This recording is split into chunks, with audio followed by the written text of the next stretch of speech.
Hello, this is Ryan with Platinum Ponds and Landscaping. I'm up in Belmont, and we've been shaping this pond here the last 2 days. We've taken out literally about 4 or 5 feet of just muck that was all down in this area.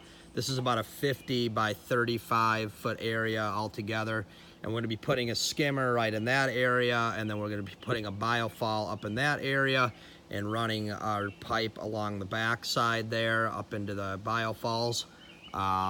We have done a lot to get all of this area solidified. We do need to bring in a little bit more soil and kind of there's some wet spots down in here yet, but just trying to get the area solid, and then we'll be putting down a 50 by 40 foot piece of liner. So yeah, we did lose yesterday. We just got some rain the night before, and just with all the clay in here, all these access points here just became just a big muddy slidey mess. So we weren't really, and it's really wet over in here as well, so we weren't able to work yesterday. But just wanted to give a quick update on where we're at. Thank you so much. Ryan with Platinum Ponds and Landscaping.